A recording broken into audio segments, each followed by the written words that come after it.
Hello everyone, welcome to our channel. ఈరోజు కథ సుగుణ సదాశివం దంపతులకి ఒక చిన్న సొంత ఇల్లు, పాతపడిపోయిన పెంకుటిల్లు, దాంతోపాటు ఇంట్లో 4 పాడి గేదెలు, సదాశివానికి పెద్దలిచ్చిన ఒక 10 ఎకరాల పొలం తప్ప వీళ్ళకి ఏమీ లేవు. ఆ పొలం కూడా అంత బాగా ఏమీ బంగారం పండే పొలం కాదు. పర్వాలేదు, సంవత్సరానికి ఒక పంట వరకు పండుద్దే. కానీ సుగుణ సదాశివం చాలా కష్టజీవులు. జీవితంలో పెద్దవాళ్ళు వీళ్ళకంటూ ఇచ్చింది ఏమీ లేకపోయినప్పటికీ వీళ్ళు పెద్దగా చదువుకోకపోయినా వీళ్ళ బిడ్డల్ని బాగా చదివించుకోవాలి అనుకునే దంపతులు. సుగుణ ఆ గేదెల దగ్గర పడే పొద్దున్నుంచి సాయంత్రం దాకా గొడ్డు షాకిరే చేసుద్దే. చేసి అంట్లు తోమటం, బట్టలు ఉతకటం, ఇల్లు ఉడవటం, తడిగుడ్డలు పెట్టుకోవటం, ఆవు గేద ఈ రెండిటినే పంచ ప్రాణాలు అనుకొని వాటిని పెంచుకోవటం, వాటికి తోడు నాటుకోళ్ళు పెంచడం, వాటికి తోడు మేకపిల్లల్ని పాలేయటం, గొర్రె పిల్లల్ని పాలేయటం, అంత గుంట కొట్టి ఇంట్లోకైనా సరిపోతాయని, బయట వాళ్ళకి అమ్మటానికి ఉపయోగపడతాయని చేపపిల్లలు కొరమేళ్ళని పెంచి వాటిని అమ్మటం, పాలు పెరుగు వెన్న నెయ్యి అమ్ముకుంటా వచ్చేది సుగుణ పాడి చేస్తూ. ఇటు సదాశివం ఒక పంట పండిన తర్వాత పొలాన్ని ఎందుకు ఖాళీగా ఉంచాలి అనే దాంతో కూరగాయ పాదులు పెట్టుకోవటం, ఆకుకూరలు పెట్టుకోవటం, పొలాన్ని ఎప్పుడూ ఖాళీగా ఉండనివ్వకుండా వచ్చే ఎంతో కొంత వస్తాయి భూమి తల్లిని నమ్ముకున్నప్పుడు, ఎందుకు పోగొట్టుకోవాలని ఆయన ఒకవైపున కష్టపడుతూనే ఉండేవాడు. ఇంత దాంట్లో వీళ్ళకిద్దరు ఆడపిల్లలు. పెద్దమ్మాయి పేరు ఆనంది, రెండో అమ్మాయి పేరు చిన్మయే. ఆడపిల్లలే పుట్టారు, మగపిల్లాడు పుట్టలేదని ప్రపంచమంతా వేలెత్తి చూపిన ఆయన భార్యని కొడుకు కోసం ఉంచుకోమని అనలేదు, కొడుకుని కనమని బలవంతం చేయలేదు. ఆడపిల్లేంటి మగపిల్లాడేంటి, ప్రయోజకుల్ని చేసుకుంటే ఎవరైనా ఒకటే అనే దాంతో సదాశివం పిల్లల్ని ఊరంతా గవర్నమెంట్ స్కూల్కి పంపిస్తే టౌన్లో ఉన్న కాన్వెంట్కి పంపించేవాడు. పిల్లలకు పుట్టినరోజులు జరిపించేవాడు. పిల్లలకి మంచి మంచి బట్టలు తొడిగేవాళ్ళు. ఇంట్లోనే ఉన్నప్పటికీ కూడా కూరగాయలతో కమ్మటి భోజనం, రోజు కంపల్సరీగా ఒక నాన్ వెజ్ ఉండేలాగా, పిల్లల్ని వచ్చిన ప్రతి సినిమాకి తీసుకెళ్ళడం, పిల్లల్ని లైబ్రరీకి తీసుకెళ్ళటం, గుళ్ళకి తీసుకెళ్ళటం, ట్రిప్పులకి తీసుకెళ్ళటం, పిల్లలకి ఈ ఫుడ్ అంటే కక్కుర్తుంది అనేది లేకుండా సిటీకి తీసుకెళ్తే పిజ్జాలు బర్గర్ల దగ్గర నుంచి KFC చికెన్ల దాకా పిల్లలకి ఆయన అన్నీ కొనిపెట్టేవాడు. రేపొద్దున దేని మీద ముఖం వాపు ఉండకూడదు. వాళ్ళని వీళ్ళని చూసి మేము తినలేదే అన్నట్టు వాళ్ళు అనుకోకూడదు అని ఆయన ఆవిడ కలిసి బంగారాలేమీ పోగు చెయ్యాలి అనుకోలేదు. పిల్లల కోసం కోట్ల రూపాయలు వెనకేయాలి వాళ్ళ పెళ్ళిళ్ళకు అనుకోలేదు. కాలచక్ర ప్రవాహంలో పిల్లలు పెరిగి పెద్దవాళ్ళయ్యారు. పెద్దమ్మాయికి రెండో అమ్మాయికి ఏడాదే తేడా. పిల్లలిద్దరూ కూడా టైలరింగ్ బ్రహ్మాండంగా చేస్తారు. మగ్గాలు, కుట్లు, అల్లికలు అసలు వంక పెట్టడానికే ఉండదు, అంత బ్రహ్మాండంగా ఉంటుంది వర్క్ చేస్తే. సరదాగా నేర్చుకున్నారు పిల్లలిద్దరూ. పెద్దమ్మాయిది డిగ్రీ అయిపోయాక, మీకోసం నేను బంగారాలేమీ చేయించలేకపోయాను తల్లి, నేను ఉన్న 10 ఎకరాల్లో చెల్లికి 4 నీకు 4 పెట్టి అమ్మా నాన్న ఈ ఇల్లు 2 ఎకరాల పొలం ఉంచేసుకుంటారులేమ్మా అనేవాడు సదాశివం. ఆ మాటకి ఎందుకు బాధపడతావు నాన్న, నన్ను పీజీ చదివించాలి, చెల్లిని పీజీ చదివించాలి అనుకున్నావు, దాన్ని చదివించు, నాకు పీజీ చెయ్యాలని లేదు. పేజీ అయ్యాక కూడా 1 సంవత్సరం ఆపాలనుకున్నావు కదా నువ్వు పెళ్ళికే, ఆలోపు ఖాళీగా ఉండటం ఎందుకు నాన్న, టౌన్లో ఆడవాళ్ళందరూ కలిసి ఇక్కడ మిషన్ కుడతారు, కుట్టుకున్న వాళ్ళకి కుట్టుకున్నంత ఫలితం. ఇంట్లో కూడా నేను ఒక మిషన్ కొనుక్కుందాం అనుకుంటున్నా, ఊళ్ళో బట్టలన్నీ కుడదాం అనుకుంటున్నాను, నన్ను కాస్త తీసుకెళ్ళి దింపి తీసుకొస్తావా అనేపాటికి ఆయనకి కూతుళ్ళంటే ఎంతో ప్రేమ. అలా ఆనందిని ఆయనే పొద్దున్నే దింపేసి బాక్స్ ఇచ్చి పిల్ల సాయంత్రం దాకా మిషన్ కుట్టుకొని వస్తా ఇంకా అక్కడ బట్టలు తెచ్చుకునేది పిల్ల. వాటితో పాటు పిల్లని ఇంటికి తీసుకొచ్చేవాడు ఆయన. సుగుణ కూతుళ్ళకి చేతి పని చేసి ఇచ్చేది, ఖాళీగా ఉండకూడదనే. ఈలోపు చిన్నమ్మాయి అక్కే చదువుకోనంటే నేను చదివి ఏం చేయను నాన్న పీజీ అని నన్ను కూడా తీసుకెళ్ళి అక్కతో పాటు అనేపాటికి పిల్లలిద్దరూ బాక్స్ కట్టించుకొని పొద్దున్నే వెళ్ళి సాయంత్రం దాకా బట్టలు కుట్టుకొని ఇంటికి తెచ్చి కుట్టుకుంటుంటే బోళ్ళు కుప్పలు ఊళ్ళోయే వస్తున్నాయి వీళ్ళకి మగ్గం వర్కులకి, వాటికి చుట్టుపక్కల ఊళ్ళ నుంచి కూడా ఇస్తున్నారు. దాంతో ఇక సిటీకి వెళ్ళటం మానేసి ఇంట్లోనే కుట్టుకుంటూ కూర్చున్నారు పిల్లలు. డబ్బులు బాగా వస్తున్నాయి. దాంతో పెద్దమ్మాయి, నాన్న ఇప్పుడు మాకు ఫీజులు కట్టి చదివిచ్చే పని లేదు కదా, పొలం మీద వచ్చే డబ్బులతో ఇల్లు బాగా పాడైపోయింది, ఇల్లు పడేసి మనం ఇల్లు కట్టుకుందాం నాన్న అనేపాటికి ఆయన ఇల్లు పడేయించి బ్రహ్మాండంగా 2 అంతస్తులు ఇద్దరు ఆడపిల్లలకేగా రేపు పెట్టేదనే దాంతో పైన ఒక 4 BHK కింద 4 BHK వేయించి పైన పెంట్ హౌస్ వేయించాడు. చుట్టూ ల్యాండ్ ఉంది. ఇదివరకు ఇట్లా కాకుండా గేదెల షెడ్ వేరే, మేకలకి గొర్రెలకి కోళ్ళకి అలా వేరువేరుగా వేయించి ఇదివరకు ఇట్లా కాకుండా చేపలకి పెద్ద గుంట కొట్టించి పైన నెట్ వేయించేసింది పెద్దమ్మాయి. ఆ తర్వాత చక్కగా ఎదరవరకు మాత్రం పిల్లలు టైలరింగ్ అని అందంగా చక్కగా ఒక పెద్ద అద్దాలది పెట్టి నీట్గా పెట్టించుకున్నారు వసారాలో.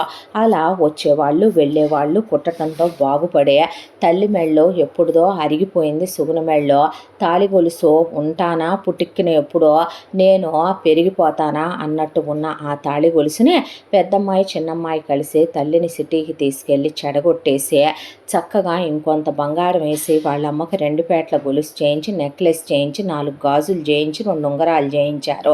వాళ్ళ నాన్నకు ఒక చైను, హ్యాండ్ చైను, 2 ఉంగరాలు చేయించి మంచి వాచ్ కొని ఆయన బండి పాతైపోయిందని అవతల పడేసి కొత్త బండి కొన్నారు. ఆ తర్వాత ఇంటి ముందు ఇబ్బంది పడకూడదు అనే దాంతో చిన్న కారు ఒకటి కొని పెట్టుకున్నారు. ఈలోపు పిల్లలు చెరో హారం, చెరో నెక్లెస్, చెరో 2 గాజులు, వాళ్ళు కాస్త 2 ఉంగరాలు, 4 చెవి జతలు వాళ్ళు కుట్టే మిషన్ల మీద డబ్బులతోనే కొనుక్కున్నారు. దాంతో వీళ్ళు బాగుపడ్డారనేసరికి అప్పటి వరకు ఆనిలేని చుట్టాలందరికీ వీళ్ళు కనపడటం మొదలుపెట్టారు. దాంతో వీళ్ళ దూరపు చుట్టాలు కాలు విడిచిన వేలు విడిచిన చుట్టాలు వెతుక్కుంటూ వచ్చి వాళ్ళ అబ్బాయి పెళ్ళికి రమ్మనమని వీళ్ళని పిలిచి వెళ్ళారు. సుగుణకి నవ్వు వచ్చింది. ఎందుకమ్మా నవ్వుతున్నావు అనే పిల్లలు అడిగితే, ఇప్పుడు వచ్చిన దాని కూతురు పెళ్ళయిందమ్మా 7-8 ఏళ్ల క్రితం. ఊళ్ళోకి వచ్చి కూడా మన ఇంటికి వచ్చి అది మన పిలిచి వెళ్ళలేదు. ఈ రోజున నా మెళ్ళలో గొలుసులు, నెక్లెస్లు, నల్లబోసలు, ఈ నగలు, ఈ ఇల్లు, ఈ కారు, మీరు పెట్టిన ఈ వ్యాపారం చూసి అది ఎక్కడ లేని బంధుత్వం కలుపుకొని వచ్చింది. డబ్బుకున్న విలువ మనుషులకి లేదు. ఇప్పుడు వెళ్ళాలంటారా పాడు దరిద్రం అనేసరికి వెళ్ళకపోతే మనకు బలుపు అంటారు, అహంకారం అంటారు, ఉంది కాబట్టి మేము ఆన్లేమంటారు. ఎందుకు ఇదంతా అని సదాశివం సర్ది చెప్పడంతో పిల్లలిద్దరినీ కూడా తీసుకొని ఆ పెళ్ళికి వెళ్ళారు. 2 రోజుల్లో పెళ్ళి బ్రహ్మాండంగా జరిగింది. అయితే అబ్బాయి తరపున బియ్యాల వాళ్ళు ఎవరైతే ఉంటారో వాళ్ళ తరపు నుంచి కోటీశ్వరులు ఒకళ్ళు ఆ పెళ్ళికి వచ్చారు. ఆ వచ్చిన కోటీశ్వరుల్లో ఒక అబ్బాయి పేరు ఆదిత్య. ఆ అబ్బాయికి వీళ్ళ పెద్దమ్మాయి ఆనంది చాలా నచ్చి వీళ్ళ అడ్రస్సు వివరాలు కనుక్కుని వాళ్ళ పెద్దవాళ్లతో సహా ఆ అబ్బాయి ఇక్కడికి పెళ్లి చూపులకు వచ్చాడు. ఇంటికి వచ్చిన వాళ్ళని వెళ్ళగొట్టడం పల్లెటూరులో పుట్టి పెరిగిన వాళ్ళకి చేత కాదు. వెతుక్కుంటూ కోటీశ్వర్ల సంబంధం వచ్చింది. మిగతా విషయాలు తర్వాత ఆలోచించి విచారించవచ్చని పెద్దమ్మాయిని కూర్చోబెట్టమన్నాడు సదాశివం. పెద్దమ్మాయిని కూర్చోబెట్టడానికి చిన్నమ్మాయి చిన్మయి వచ్చేసరికి ఆ వచ్చిన ఆదిత్య తమ్ముడు రవికి చిన్నమ్మాయి చాలా నచ్చింది. అయితే వాళ్ళ కుటుంబం విషయాలకు వస్తే ఆ కుటుంబంలో ముసలాయన పేరు రాజశేఖర్ గారు. ఆయన కొడుకు వివేకానంద, కోడలు సుహాసిని. వీళ్ళకి 2 మగపిల్లలు ఆదిత్య, రవి. ఆదిత్యకి ఆనంది నచ్చింది. రవి వాళ్ళ తాత రాజశేఖర్ దగ్గరికి వెళ్ళి, తాత నాకు వాళ్ళ చిన్నమ్మాయి చిన్మయి నచ్చింది, పెళ్లి చేసుకుంటానని అడిగితే, మీ చిన్నమ్మాయిని మా చిన్న మనవడు ఇష్టపడుతున్నాడయ్యా, ఇవ్వచ్చుగా, 2 పిల్లలు అక్కజెల్లెళ్ళే తోడు కోడళ్ళు అవుతారు, మా ఇంటికి కూడా విలువ పెంచినట్టు ఉంటుంది అని ఆయనకు వీళ్ళ సంబంధం విచారించినప్పుడు ఎందుకు నచ్చింది అంటే అందుకు కొంత కారణం ఉంది. రాజశేఖర్ గారి భార్య చంద్రకళ ఇప్పుడు కాలం చేస్తుంది. ఆవిడ విపరీతమైనటువంటి దుబారా మనిషి. ఆ దుబారా వీళ్ళ కొడుకు వివేకానందకి, తర్వాత కోడలు సుహాసిని కూడా జిగుర్లా అంటుకొని మనవాళ్ళిద్దరూ విచ్చలవిడిగా డబ్బు దుబారా చేసి ఖర్చులు పెడుతూ ఉంటారు. చిన్మయి ఆనంది అయితే బాధ్యత తెలిసిన ఆడపిల్లలు, వీళ్ళకిచ్చి చేస్తే వాళ్ళే వీళ్ళని దారిలో పెట్టుకుంటారనేది తాతగారి ఆశ. దాంతో వెనక ముందు ఆడుతుంటే సదాశివం దేని గురించి ఆలోచన అది కాదండి. పెళ్ళంటే ఖర్చులు. నాకు నువ్వు 10 పైసలు ఇవ్వొద్దు. ఎంగేజ్మెంట్ ఖర్చులు, పెళ్లి ఖర్చులు మొత్తం నేనే పెట్టుకుంటాను. మెహందీలు, హల్దీలు, సంగీతలని మీ ఊరి వాళ్ళకి బస్సు వేద్దాం, పెళ్లి సిటీలో చేద్దాం.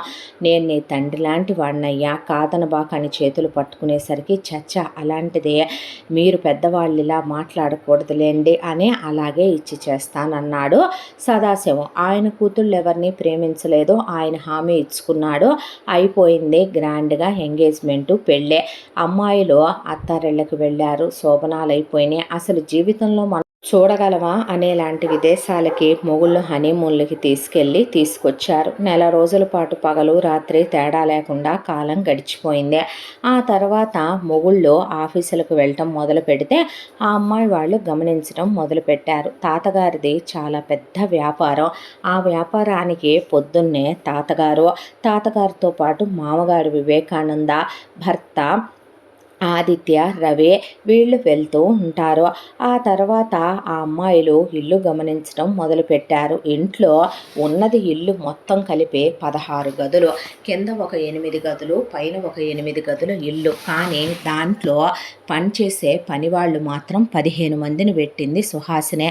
అసలు ఆ 15 మంది పోనీ ఏమైనా పనిచేస్తున్నారా అంటే రోబో వ్యాక్యూమ్ క్లీనర్ని ఆన్ చేసి వదిలేయటం, లాడుల్లాగా కూర్చోటం, వంట చేయటానికి ముగ్గురు వంట మనుషులు, ఉదయం ఒకళ్ళు, మధ్యాహ్నం ఒకళ్ళు, సాయంత్రం ఒకళ్ళు. మళ్ళీ వాళ్ళంతా కష్టపడుతున్నారా అంటే సాయంకాలం ఎవరికి నచ్చింది వాళ్ళు హోమ్ ఫుడ్స్ అనే దగ్గర ఆర్డర్ పెట్టి అక్కడి నుంచి స్నాక్స్ తెప్పించుకోవటం, మధ్యలో లంచ్, బ్రేక్ఫాస్ట్లో నచ్చకపోతే బయట నుంచి ఇటాలియన్, కాంటినెంటల్, చైనీస్ అనే వాళ్ళకి నచ్చినవి తెప్పించుకొని తింటున్నారు. సరే వీళ్ళ బెడ్రూముల్లోకి వెళ్ళి తీసి చూస్తే పర్ఫ్యూమ్స్ ర్యాక్ అని ఒకటి ఉంది మొగుళ్ళదే. దాంట్లో 5,000 దగ్గర మొదలుపెట్టి 1,50,000 రూపాయల వరకు పర్ఫ్యూములు వాడుతుంటే ఓడి దేవుడో అనుకున్నారు అమ్మాయిలు. మొగుళ్ళు వాడే బ్రాండెడ్ షూస్ లక్షల రేట్లు, బెల్టులు లక్షల రేట్లు, బట్టలు లక్షల రూపాయలు విలువైన బ్లేజర్లు, వాటి మీద వేసుకునేటటువంటి టీషర్ట్లు ఎంతెంత ఖరీదైనవి వాడుతున్నారో. డబ్బులుంటే ఇలా విలాసవంతమైన జీవితం అనుభవిస్తారా? ఇల్లంతా సెంట్రలైజ్ చేసి 24/7 చలికి వణుకొస్తున్నా ఏసీ ఆపనివ్వరు. అంతా దాంట్లో వాళ్ళకి అసలు అర్థం కాల. వంటింట్లో వంట, ఫ్రిడ్జ్ నిండా ఎగ్జాటిక్ ఫ్రూట్స్, పనివాళ్ళు దున్నపోతుల్లాగా ఉన్నారు. బయట మొక్కలు అవి క్లీన్ చేయటానికి నర్సరీ అతను వచ్చి క్లీన్ చేసి అతను తీసుకెళ్తున్నాడు. లక్షల్లో జీతాలు పోతున్నాయి ఒకవైపున పనివాళ్ళని పిలిస్తే ఏంటి అంటారు పనివాళ్ళు. అదేదో మీరే మాకన్నా అడుక్కు తినే లో క్లాసయ్యే, వాళ్ళకి నచ్చి చేసుకోబట్టి మీకు ఎంత లెవెలు అన్నట్టుంటుంది వాటి టెక్కు చూసే. ఆ అమ్మాయి వాళ్ళకి అర్థం కాల. పోనీ మొగుళ్ళు మామ ఏమన్నా ఆఫీసులో ఉంటారా? అది గమనించి చూస్తే వెళ్ళిన 2 గంటలకు వెనక్కి తిరిగి వచ్చి బయటికి వెళ్దాం పదమని మొగుళ్ళు బయటికి తీసుకెళ్తారు. ఈ అమ్మాయి వాళ్ళని పార్లర్లో తీసుకెళ్ళి పాలిష్ చేయించి, హెయిర్ కట్లు చేయించి చాలా ఫ్యాషన్గా తయారు చేసుకున్నారు మొగుళ్ళు. ఒకవైపున మామ చూస్తే తన ఫ్రెండ్స్తో చిల్అవుట్ అవ్వాలని, తాగడానికి, అలాగే ఆయన సరదాలకి పేకాడుకోవటానికి ఆయన వెళ్ళిపోతాడు. అత్త చూస్తే ఉమెన్స్ క్లబ్ అనే సేవా కార్యక్రమాలనే అత్త టిప్ టాప్గా రెడీ అయిపోయి ఒక కారులో వెళ్ళిపోద్ది. డ్రైవర్లు, పెట్రోళ్ళు లక్షలకు లక్షలు ఖర్చు అయిపోతున్నాయి నీళ్లులాగా. ఇంత దాంట్లో పనిచేసేది ఎవరో? అవ్వ తాతయ్య ఆఫీసులో పనిచేసేదే.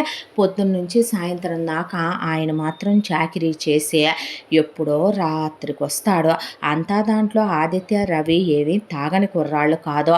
ఈ అమ్మాయి వాళ్ళు రాకముందు వాళ్ళకి సరదాలు ఇంకా ఎక్కువగా ఉండేవే. ఆ సరదాల్లో ఫ్రెండ్స్తో ట్రిప్పులకి వెళ్ళడం, ఎంజాయ్లు చేయడం, 1 నైట్ స్టాండ్లు, అమ్మాయిలతో చిన్న చిన్న లవ్ స్టోరీలు, బ్రేకప్లు అవన్నీ ఉండేవే. రాజశేఖర్ చెప్పుతో కొడతాను పెళ్ళవుతుంది వెధవేషాలు మానకపోతే అనేసరికి అవి మానారు. కానీ ఖరీదైన ఫారెన్ బ్రాండ్ మందులు తెప్పించుకొని మందు తాగుతారు అన్నదమ్ములు ఇద్దరూ కలిసే. వీళ్ళకి జోడీగా మామగారు కూర్చుంటాడు. అత్తగారు ఒక కోక్ టిన్నో థమ్సప్ టిన్నో తీసుకొని తింటూ కూర్చుంటుంది. ఆ అమ్మాయి వాళ్ళకి అసలేమీ అర్థం అయ్యేది కాదు వీళ్ళింటి పరిస్థితి. ఆ తర్వాత ఒక రోజున మొగుళ్ళు పబ్బుకి తీసుకెళ్లారు. ఎందుకో ఆ పబ్బు, ఆ చీకటి వాతావరణం, అక్కడ వాళ్ళు ఎవడి పెళ్ళాం ఎవరో, ఎవరి ప్రేయస్ ఎవడో తెలియకుండా బాత్రూముల్లో దూరటం, ముద్దులు పెట్టుకోవటం, ఒకళ్ళతో ఒకళ్ళు సంబంధం లేకుండా డాన్సులు చేయటం, తప్ప తాగటం, ఈ వీళ్ళిద్దరు అక్క చెల్లెళ్ళు అలాంటి వాతావరణంలో పుట్టి పెరగలేదు కాబట్టి వీళ్ళకి నచ్చలేదు. ఇంకోసారి వెళదాం రమ్మంటే, మేము వద్దులే కానబ్బా మీరు వెళ్ళండి ఓకే అని వాళ్ళ అన్నదమ్ములే ఒకళ్ళకొకళ్ళు కంపెనీ వెళ్ళిపోయారు ఆదిత్య, రవి. తర్వాత అత్తగారు మామగారు ఊరి మీద బలాదూరు తిరిగొచ్చి వాళ్ళ రూమ్లోకి వెళ్ళి పడుకొని నిద్రపోయాక ఈ అమ్మాయి వాళ్ళిద్దరూ హాల్లో కూర్చుంటే రాత్రి 1 గంటకి తాతగారు ఆఫీసు నుంచి వచ్చి స్నానం చేసి దేవుడికి దండం పెట్టుకొని అలా ఫోటోలో ఉన్న ఆయన పెళ్ళాం చంద్రకళ వైపు చూసి వచ్చి టేబుల్ మీద కూర్చుంటే, ఆరిపోయినాయిగా తాతగారు వేడివేడిగా చేస్తాను ఉండండి అని పెద్దమ్మాయి గబగబా వేడివేడిగా పుల్కాలు కాల్చి పెడితే, కొన్ని సంవత్సరాలు అయిపోయిందమ్మా వేడి భోజనం తినక, ఇవాళేమీ కొత్త కాదు. నా పెళ్ళైనప్పటి నుంచి అది బతుకున్నప్పటి నుంచి నేను చల్లారిపోయిన కూడే తింటాను. ఆవిడ ఉన్నప్పుడు తినేవాడిని కాదు అంటారేమో అనుకున్నాను. సినిమా కాదుగమ్మా జీవితం కదా అని కూర్చోండి ఎదవలు ఎక్కడికి వెళ్ళారు అనేపాటికి పబ్బుకు వెళ్ళారు తాత అంటే ఆయన చెప్పుకురావటం మొదలుపెట్టాడు. నా జీవితం నేనేమి కోట్ల ఆస్తిలో పుట్టి పెరగలేదమ్మా. మీ నాన్న నన్ను చూస్తే నాకు అందుకే విలువ గౌరవం. తక్కువ ఆస్తి ఉన్న గౌరవంగా బ్రతికే మీ నాన్న అంటే నాకెంతో విలువ. మీ నాన్న లాంటి కొడుకు నాకు పుట్టలేదే అనే బాధ. మా అమ్మ నాన్నలు నాకు ఎకరం పొలం ఇచ్చి నేను ఆ రోజుల్లో పీజీ దాకా చదువుకున్నానమ్మా. నాకు మీ బామ్మ చంద్రకళనిచ్చి పెళ్లి చేసి నీ బతుకు నువ్వు బతుకన్నారు.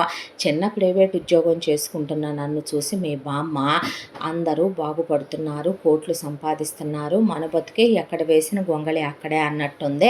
ఇలాగే ఉంటే జీవితం మీద ఆశను కోల్పోవాల్సి వస్తుంది. మనం కూడా బాగుపడవచ్చు కదయ్యా అందే. అన్న తర్వాత మనం బాగుపడిందాక నేను అనుకున్న సంపాదన నువ్వు సంపాదించిందాక నేను పిల్లల్ని కన్నని ఆ రోజుల్లోనే అది నాతో వేరే వాడిచ్చేది, అది వేరే విషయం అనుకోండమ్మా.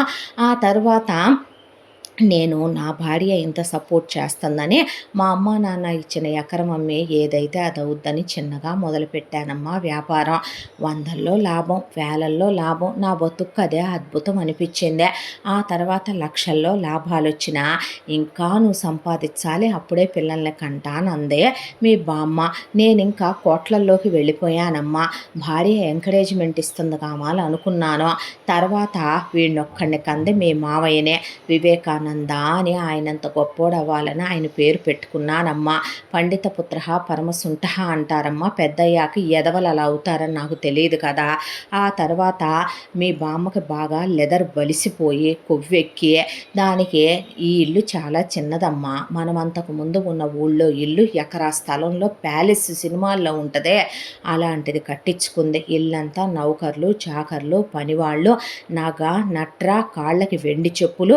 దాని లెవెల్ అలా బలిసిపోయి పుట్టిన వీడిని ప్రయోజకుడుగా పెంచుద్దలేమని నేను ఆఫీస్కి వెళ్తే వీడిని పనికి మాలిన ఎదవలాగా పెంచేసిందే. ఆ తర్వాత వీడు విపరీతమైనటువంటి దుబారాకు అలవాటు పడిపోయి విచ్చలవిడిగా చదువుని అశ్రద్ధ చేస్తూ పెద్ద పెద్ద కాలేజీల్లో చదువుతూ మీ మామ పనికిరాని ఎదవగా తయారైతే మీ బామ్మ వెళ్ళి అక్కడ వాళ్ళకి వీళ్ళకి రవ్వల దిద్దులు, అక్కడ లెక్చరర్లకి గొలుసులు టీవీలు ఇచ్చి మీ మామయ్యను పాస్ చేయించుకొచ్చిందే. ఆ తర్వాత కొడుకన్నా పనికి మాలిన ఎదవా, కోడళ్ళైనా అత్యాశ లేని దాన్ని తెచ్చుకోవాలి, లేమిట్లో ఉన్న పిల్ల అయితే విలువ తెలుసుద్దని సుహాసినినిచ్చి చేస్తే లేమిట్లో ఉన్న నన్ను తెచ్చావు కాబట్టి నాకు అనుభవించాలనే కోరిక కలుగుతుంది మావయ్య అని మీ అత్త అంతకన్నా బరితిగిచ్చిపోయింది. వచ్చిన తర్వాత వీళ్ళకి 2 పిల్లలు మీ మొగుళ్ళు పుట్టుకొచ్చిన తర్వాత పిల్లలనన్నా ప్రయోజకత్వంగా పెంచమనే ఒక రోజున మీ బామ్మను పడేసి తంతే మీ బామ్మ మీ అత్త మీ మామ ముగ్గురు ఒక వారం నా కంటికి కనపడరమ్మా. ఆ వారం ఇల్లు చాలా స్ట్రిక్ట్గా ఉంటుంది. ఆ తర్వాత మళ్ళీ మామూలే. ఈలోపు ఈ ఎదవలిద్దరినే నా పెళ్ళాం నీ మొగుడికి 12 ఏళ్ళు 10 ఏళ్ళు వచ్చిందాకా బతికే ఉందే.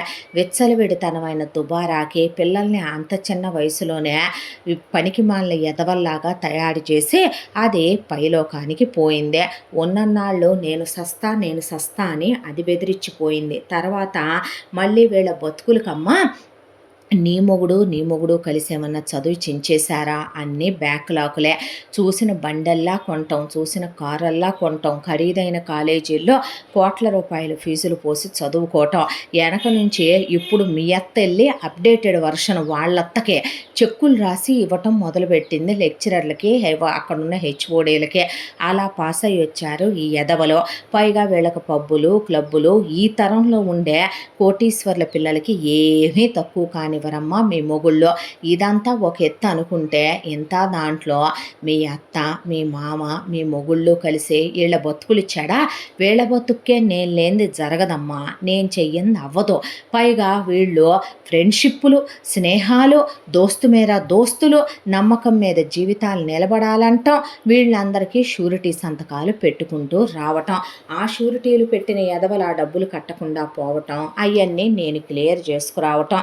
నేను సంతకం పెట్టనని అడ్డం తిరిగి ఒకళ్ళ మీద ఒకళ్ళు పడేసి నలుగురిని చితక్కొట్టిన సిగ్గులేని జీవులమ్మ ఈ నాలుగో. మీ మొగుళ్ళు వెళ్ళి మేము అన్నం తినమంటారు, మేము నీళ్లు తాగమంటారు, మేము చచ్చిపోతున్నామంటారు, పరువు పోయాక మేము బతకమంటారు. వీళ్ళ బతుక్కి పరువు ఒకటమ్మ, పనిచేయరు కానీ మళ్ళీ. నేను చచ్చిపోతా మావయ్య అంటది మీ అత్తయ్య, నేను పోతాను నాన్న అంటాడు మీ మామ. మీ మామ 50 లక్షల లిమిట్ వరకు, మీ అత్త 25 లక్షల లిమిట్ వరకు, మీ మొగుళ్ళు ₹1 కోటి లిమిట్ల వరకు షూరిటీ సంతకాలు ఇప్పిస్తూ ఉంటారమ్మా ఫ్రెండ్స్కి. అవన్నీ మళ్ళీ నాకు అడిషనల్ బోనస్. చెప్పుకుంటే బాగోదు తల్లి, ఒంట్లో ఓపిక అయిపోతుంది, సత్తువ ఉండట్లేదు, ముసల్దా పైకి పోయిందే, నన్ను పట్టించుకునే వాళ్ళు లేరు, ఆరోగ్యం బాగోట్లేదంటేనమ్మా నా కొడుకు మీ మొగుళ్ళు కలిసి ఒక పెద్ద హాస్పిటల్ దగ్గర దింపేసి నన్ను లోపలికి వెళ్ళి చూపించుకొని కాస్ట్లీ మందులు ఇమ్మనమని చెప్పు, ఎంత డబ్బులైనా వెనకాడొద్దని చెప్పని వెళ్ళమ్మా మొగుళ్ళు సంపాదించినాయి అని చెప్పొస్తారమ్మా అక్కడ. ఆ తర్వాత ఇచ్చాడా మంచి మందులు, ఓకే కదా, నువ్వు ఇప్పుడు జిమ్కి వెళ్ళొచ్చుగా, ఫుడ్ మార్చొచ్చుగా, ఈ అమ్మ నాకు చెప్పే మాటలో. ఆ తర్వాత ఇంత బతుకులో కూడా నేను పోతే ఈ మంది ఏమైపోతారా అని దిగులు తల్లి. మీరైతే కాస్త అర్థం చేసుకుంటారులే, ఈ ఎదవల్ని ఈ కొంపని మారుస్తారనే ఆశ అనే ఆయన పాపం చెప్పి ఆ ఒక ముద్ద తినెళ్ళి పడుకున్నాడు. జాలేసింది అమ్మాయి వాళ్ళకి. తర్వాత ఆదిత్య, రవి తాగి పడిపోయారని వద్దన్నా వినలేదని నేను ఫస్ట్ నుంచి చెప్తానని. కాలేజీలో ఫ్రెండ్స్ని అలాగే నమ్ముతారు, బిజినెస్లో ఫ్రెండ్స్ని నమ్ముతారు. ఈరోజు 5 లక్షల రూపాయలు బిల్లు చేసి వచ్చారు పబ్బులో, రేపు వస్తారు తాతగారు కట్టాలి ఆ బిల్లు. ఎందుకు వీళ్ళకి దేశోద్ధరణ చెప్తే వినరని ఒక అబ్బాయి రాజేష్ అనే ఫ్రెండు చాలా మంచోడని ఆదిత్య, రవి చెప్పారు ఆ అబ్బాయి గురించే. తాత ఈలోపు వచ్చి తీసుకెళ్ళి లోపల పడేయరా రాజేషు అన్న తర్వాత, మీరేమీ సీరియస్గా తీసుకోకండి, మారుతారులే అని చెప్పి రాజేష్ వెళ్ళిపోయాడు. వీడంత మంచోడో తెలుసా అమ్మ, వీళ్ళమ్మ నాన్న మిడిల్ క్లాసు, ఒక్కగానొక్క కొడుకమ్మ వాడు. ఈ ఎదవల్లాగా కాకుండా మెరిట్లో సీటు తెచ్చుకొని చదువుకున్నాడు రాజేష్. వాడిని చదువుకొని ఇచ్చేవాళ్ళ, ఎప్పుడు చూసినా చదువంటావు అనే వీళ్ళ దగ్గర ₹1 తీసుకున్నాడు కాదమ్మా వాడు.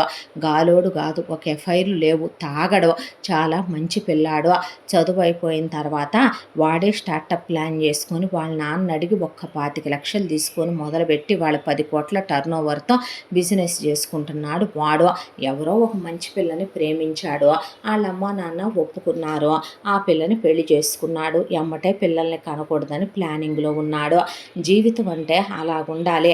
ఈ ఎదవల్ని చూసావా, పనికి మాలిన ఎదవల్ని అని అన్న ఆయన ఆ తర్వాత 4-5 రోజులకి చెస్ట్ పెయిన్ వస్తుందని బాగా హెల్త్ అప్సెట్ అయిపోయి మంచంలో పడ్డాడు రాజశేఖర్. ఆ తర్వాత నా పరిస్థితి ఎప్పుడు ఎలా ఉంటుందో తెలియదు, లాయర్ గారిని పిలిపించి ఆశగా చూస్తున్న కొడుకు కోడలు మనవాళ్ళు కాకుండా వచ్చిన నా మనవరాళ్ళిద్దరూ ఆనంది, చిన్మయ్య పేరు మీద యావదాస్తంతా రాసేయమంటే తాత మాక అనేసరికి, సర్లే రాయ్, మాకు రాస్తే ఏమైంది, మా కోడళ్ళకి రాస్తే ఏమైంది, సర్లే రాయ్, మాకు రాస్తే ఏమైంది, మా పెళ్ళాలకు రాస్తే ఏమైంది అన్నారు ఆయన్నే. సిగ్గులేని మంద అనుకోని ఆయన, అమ్మ మిమ్మల్ని నమ్మి మీ చేతిలో పెడుతున్నానని ఆస్తి వాళ్ళకి ఇచ్చాడు ఆయన. తర్వాత ఆయన కోలుకున్నాక అమ్మాయి వాళ్ళని వ్యాపారానికి తీసుకెళ్ళి సంవత్సరం పాటు వ్యాపారంలో ప్రతి అణువు కూడా పర్ఫెక్ట్గా నేర్పుకుంటూ వచ్చాడు. అంతా పెళ్ళాలు చూస్తున్నారని బిజినెస్ పట్టించుకునేది లేదు, వీళ్ళు మారేది లేదు. కోడళ్ళు చూసుకుంటున్నారని అత్తామామ రిలాక్స్ అయిపోయారు. పైపెచ్చు ఇదివరకు ముసలాయన మీద పడి పిక్కుని తినేవాళ్ళు ఇప్పుడు ఆ అమ్మాయికి బిల్లులు పంపించడం, ఆ అమ్మాయికి అని చెప్పి అత్తగారు ఒక 5 lakhs ఇవ్వండమ్మా, మామగారు 10 lakhs ఇవ్వండమ్మా, గుర్ర పందాలకి వెళ్ళాలి, అలాగే మొగుళ్ళు షూరిటీ పెట్టండి ఇక్కడ అక్కడ అని అమ్మాయి వాళ్ళు ఇవ్వమన్నా పెట్టమన్నా అత్తెళ్ళి ఉరేసుకుంటున్నానని, మావెళ్ళి చచ్చిపోతున్నానని, మొగుళ్ళు వెళ్ళి ఒకవైపున అన్నం నీళ్లు లేకుండా గదుల్లో తలుపేసుకొని బ్లాక్మెయిల్ చేయడం మొదలుపెట్టారు. ఇది ఇలా జరుగుతుండగా ఒక రోజున రాజేష్ వచ్చి ఆదిత్యని, రవిని చాలామంది ఫ్రెండ్స్కి హెల్ప్ చేసి ఆదుకున్నారా.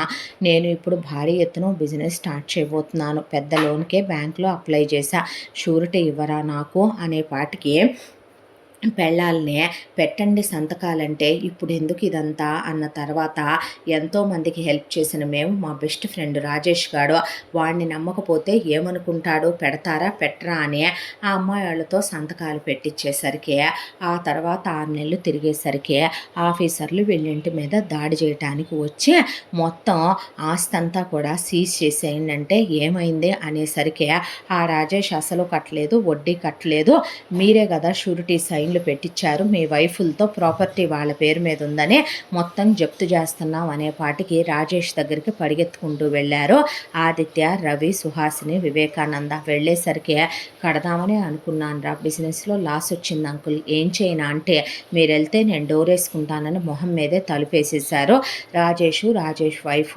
దాంతో కాళ్ళు కొట్టుకుంటూ వెనక్కి వచ్చి ఇలా జరిగిందని దిమ్మ తిరిగిపోయేలాగా బుద్ధి చెప్పాడు రాజేష్ గారు అని అలా నిలబడిపోయారు. ఈలోపు వచ్చిన ఆ అధికారులు కాస్త మొత్తం వీళ్ళనే ఆ కట్టుబట్టలతో ఒంటి మీద ఉన్నాయి కూడా నగలు ఒలిపిచ్చి తీసేసుకొని మొత్తం లెక్కకు సరిపోయిందని వీళ్ళని బయటికి గెంటేస్తే రోడ్డు మీద నుంచొని ఉంటే అది నానా అని వివేకానంద మాట్లాడబోతే రాజశేఖరు బండ బూతులు తిట్టి పిచ్చి తిట్లు తిట్టి కొడుకును పడేసి ఆయన చెత్త కొట్టి మనవాళ్ళ దవడలు బగలగొట్టి ఇలాంటి రోజు ఒకటి వస్తుందనే నేను జాగ్రత్త అని చెప్పాను. కోడలు మాట్లాడబోతే అమ్మాయి నిన్ను కొట్టిందాకా తెచ్చుకోబాకు నువ్వు అన్న తర్వాత చేసేదేముందే, అక్కడి నుంచి ఫ్యామిలీ మొత్తాన్ని తీసుకొని ఆనంది, చిన్మయ్య పుట్టింటికి వెళ్ళారు. వెళ్ళేసరికి అక్కడ వీళ్ళు ఉండలేకపోతున్నారు. ఏసీ లేదే, నిద్ర పట్టట్లేదు, చిరాగ్గా ఉంది మావయ్య, BMW బెంజు లేదుగా, పోనీ అద్దెకన్నా తీసుకోరాదా మావయ్య, ఎంత దాంట్లో మాకు షవర్ కావాలి, టబ్ బాత్ కావాలి, అసలు ఇక్కడ ఉండలేకపోతున్నాము, పేడ కంపు కొడుతుంది, నరకం అయిపోతుంది జీవితం, ఆ 10 ఎకరాల పొలం అమ్మే మావయ్య, అది అమ్మేస్తే నెల రోజులు కూడా మీ లగ్జరీల కిందకి రాదయ్యా, ఇంత దాంట్లో మాకు నచ్చింది అత్తయ్య వండి పెట్టే ఫుడ్ ఒకటే, సుగుణ ఫ్రీయే కాబట్టి రోజు చికెన్లు మటన్లు వండి పెడుతుంటే అది మాత్రం తింటున్నారు, ఇంత దాంట్లో ఆనంది, చిన్మయ్య కూర్చొని అసలు ఈ పెళ్ళి ఎందుకు చేశావు నాన్న, మాకు పెళ్ళి చేయకుండా ఉన్నా పెళ్ళిళ్ళు కాకుండా ఉన్నా ప్రశాంతంగా మిషన్లు కుట్టుకుంటూ బతికేవాళ్ళం, ఇవాళ ఊళ్ళో అందరూ ఆ రోజు మాకు గొప్ప సంబంధాలు వచ్చినాయని మాకు పడి ఏడిసి వెళ్ళారు, ఇవాళ అందరి ముందు పరువు పోయి చివరికి తలదించుకునే స్థితికి వచ్చేసాము, ఇంత బతకపోతే దేంట్లోన్నా పడి సస్తామంటే ఏం మాటలమ్మా అన్నాడు వివేకానంద.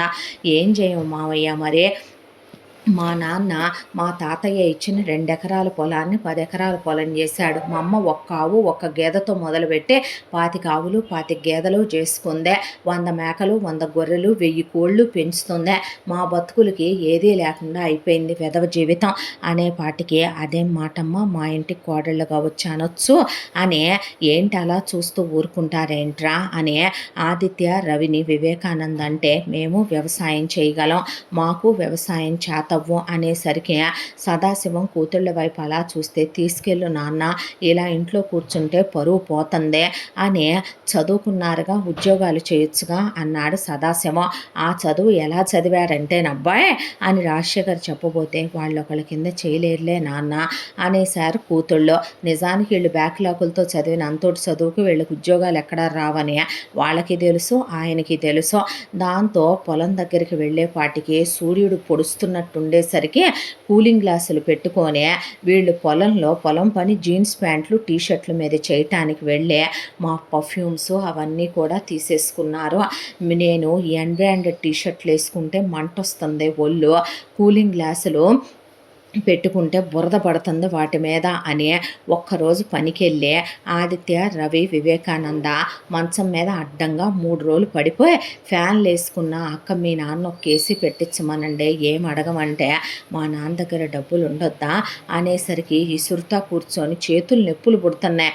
మొగుళ్ళ కోసం ఆ మాత్రం చేయలేరంటే మరి పెళ్ళాల కోసం మీరేం చేశారా అని ముసలాయన అనేసరికి సుహాసిని ఒకవైపున గేదెల దగ్గర పొద్దున్నుంచి సాయంత్రం దాకా మేకలు కోళ్ళ దగ్గర చేసి ఒళ్ళంతా కంపు కొడుతుంది, అవతలకి వెళ్ళని వివేకానంద అనే పాటికి మూల పడిపోయి 3 రోజులు లెగవలేదు ఒక్కొక్కళ్ళు. తర్వాత ఇదే చాకిరి వీళ్ళు ఒక 3 నెలలు చేసేపాటికి చుక్కలు కనపడే నాన్న బుద్ధొచ్చింది నాన్న, అనవసరంగా పిల్లలు సంతకాలు పెడుతుంటే నేను వద్దని లేదు, అసలు ఇదంతా నీ వల్లే కదరా పనికి మాలినోడా, నువ్వు నీ పెళ్ళాం మొదలుపెట్టేగా నీ పిల్లలు అలా తయారయ్యారు, మంచి చెడు మీరు సరిగ్గా ఉండేడిస్తేనేగా పిల్లలకి తెలియటానికి చదువుకున్న ఈ వెధవలు పనికిమాల సన్నాసుల్లా తయారయ్యారో, కర్మ కాకపోతే అనవసరంగా రాజేష్ని నమ్మి సంతకాలు పెట్టించాం తాతయ్య.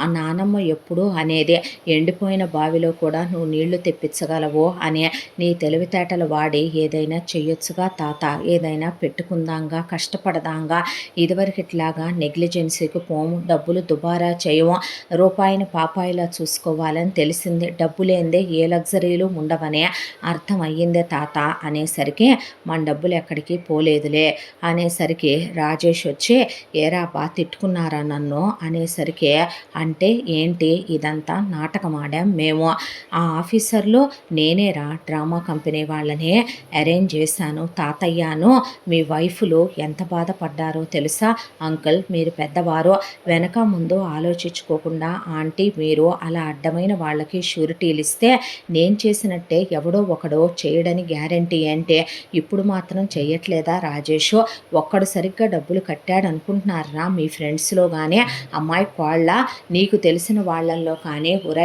ఎదవన్నర ఎదవ మమ్మీకి చెప్తా చెప్పుతో కొడతా పోరా పోయి దాని దగ్గరే నిన్ను ఇలా తయారు చేసింది అదేగా చెప్పు పో దానికి, పోతే పేడా వదిలిపోతారు అందరు కలిసే, ఎన్ని కోట్ల రూపాయలు కట్టుకుంటూ వచ్చానో తెలుసా పరువు పోకూడదనే, ఎవర్రా చెప్పారు మీకు అడ్డమైన వాళ్ళకి షూరిటీలు ఉండమనమని, ఇవ్వండి ఒక 50,000 1,00,000 పెట్టు పార్టీ ఇవ్వండి, సరదాగా గడపండి, మీ పెళ్ళాలతో మీ పిల్లలతో అనుభవించండి జీవితాలు, తనకు మాలిన ధర్మాలు ఎప్పుడూ మంచి కాదు, తాదోరు సందులేదు మెడకో డోలని మీరు వ్యాపారాలు చేసి నేర్చుకొని వెలగబెట్టాల్సింది పోయి అడ్డమైన వాళ్ళనే నమ్మి ఉన్నాయి 4 పోగొట్టుకోవటం ఎందుకు, ఒరేయ్ నేను నా కష్టాన్ని నమ్ముకున్నాను, నా తల్లిదండ్రుల మీద నా అత్తమామల మీదే ఆధారపడినా, ఏ రోజు మిమ్మల్ని రూపాయి అడగని నేనెలా మిమ్మల్ని మోసం చేస్తాను అనుకున్నారా అనేసరికి మళ్ళీ తిరిగి వీళ్ళింటికి వెళ్తూ సదాశివానికి సుగుణకి ఓ పెద్ద దండం పెట్టి మా పరువు పోకుండా కాపాడారని, వెళ్ళిన తరువాత మేము కూడా ఆఫీస్కి వస్తాం తాత ఇదివరకు ఇట్లా ఉండం అన్నారు మనవాళ్ళు,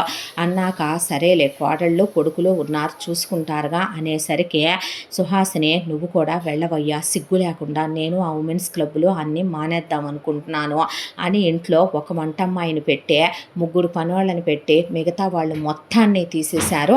కోడళ్ళు తీసేశాక మీరు మళ్ళీ ఇదివరకు ఇట్లాగా షూరిటీలన్నా ఎవరినైనా నమ్మినా వేషాలు వేసినా ఈసారి మామయ్య మీ అబ్బాయిలకి మీకు కలిపే చెప్తున్నాం, ఆస్తంతా మదర్ తెరిసా ట్రస్ట్కి రాసేసే మీకు విడాకులు ఇచ్చే మేము ఇంకో పెళ్లి చేసుకోమనుకుంటున్నారేమో నిరభ్యంతరంగా చేసుకొని వాళ్ళకి పిల్లల్ని కనాల్సి వస్తుంది, పిల్లలు పుట్టాకైనా మిమ్మల్ని వదిలేసి మీ పిల్లల్ని కూడా మీకే ఇచ్చి వెళ్ళిపోతాం అనేసరికి ఇంకెప్పుడు అలా చెయ్యమని ఆదిత్య, రవిని వెంట పెట్టుకొని ఆనంది, చిన్మయ్య ఆఫీస్కి వెళుతూ ఇల్లంతా సుహాసిని చూసుకుంటూ వివేకానందనే పై ఎత్తున చూసుకోమని చెప్పి రాజశేఖర్ గారు అప్పుడు రిటైర్ అయ్యే ఆయన అప్పుడు ప్రశాంతపడ్డాడు. కొంతకాలానికి నిజంగానే వీళ్ళు కంప్లీట్గా మారారనే నమ్మకం వచ్చే బాధ్యతలు తెలుసుకున్నారని వీళ్ళ మీద నమ్మిన తర్వాత ఆనంది, చిన్మయ్య ఇద్దరిద్దరు పిల్లల్ని కన్నారు.